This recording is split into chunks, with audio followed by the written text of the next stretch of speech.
Hello বন্ধুরা, কেমন আছো? আশা করি সকলেই ভালো আছো। মিঠুন চক্রবর্তী অভিনয় জগতে কিভাবে এলেন সেই নিয়ে আজকের ভিডিও।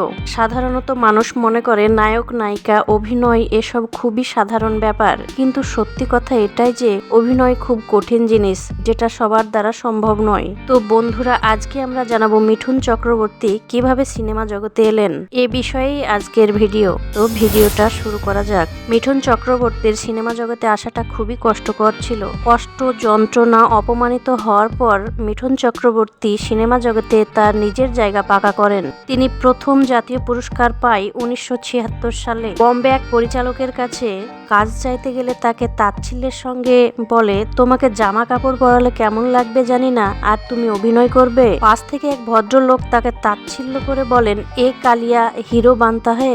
আজকের যে মিঠুন চক্রবর্তী, তার আসল নাম ছিল গৌরাঙ্গ চক্রবর্তী। বাংলাদেশে এক হিন্দু পরিবারে তার জন্ম হয়, কিন্তু তার বাল্যকাল কাটে তার কাকা কাকিমার কাছে নদিয়া জেলার শান্তিপুরে। আর শান্তিপুরে তিনি এইচএস পাশ করেন এবং পরবর্তীতে তিনি কলকাতায় ফটিক চার্চ কলেজ থেকে কেমিস্ট্রি অনার্স নিয়ে গ্র্যাজুয়েট ডিগ্রি লাভ করেন এবং তিনি পরবর্তীতে এফটিআই এ ভর্তি হয়। তখন থেকেই শুরু হয় মিঠুন চক্রবর্তীর জীবনের এক নতুন অধ্যায়। মৃণাল সেনের মৃগয়া ছবিতে দরকার ছিল কালো বর্ণের ছেলের, যেখানে আদিবাসীর ছেলের অভিনয় করতে হবে মিঠুন চক্রবর্তীকে। তখনই মৃণাল সেন গৌরাঙ্গ নাম চেঞ্জ করে নাম রাখলেন মিঠুন চক্রবর্তী। তারপরে বাংলার মানুষের কাছে প্রিয় নায়ক হয়ে উঠলেন মিঠুন চক্রবর্তী। 1982 সালের ডিস্কো ডান্স দিয়ে নিজেই তৈরি করলেন বলিউড কাম ইন্ডিয়ান ফিল্মের ডান্স অ্যান্ড অ্যাকশন স্টাইলস। নেচে উঠল গলি থেকে রাজপথ। টিভিতে ডিস্কো ড্যান্সার দেখানোর দিন বন্ধ হয়ে গেল দেশের প্রতিটি স্কুলের পঠন পাঠন। ভারত সহ দেশের বিভিন্ন জায়গায় সুপার ডুপার হিট হলো ডিস্কো ডান্সার। সেই সময় এই ছবিতে আয় করেছিল 100 কোটি টাকারও বেশি টাকা। তার সুন্দর অভিনয়, ডান্স সবই দর্শকদের মন জয় করলো। তিনি দেখিয়ে দিলেন তাদেরকে যারা তাকে অপমানিত লাঞ্ছিত করেছিল কালো বলে। বম্বেতে থাকাকালীন মিঠুন চক্রবর্তী কাজের জন্য পরিচালকদের দুয়ারে দুয়ারে হন্যে হয়ে কাজ খুঁজছিলেন। আর এভাবেই কাজ খুঁজতে খুঁজতে একদিন পৌঁছে গেলেন PLV প্রসাদের কাছে।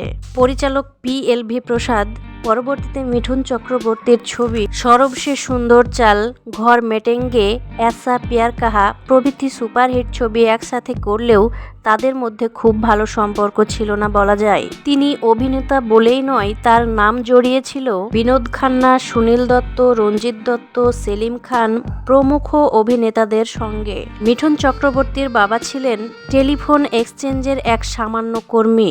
বসন্ত চক্রবর্তী বাবা, 2 ভাই আর 3 বোন, আর মাকে নিয়ে খুব কষ্টের দিন কাটতো তাদের।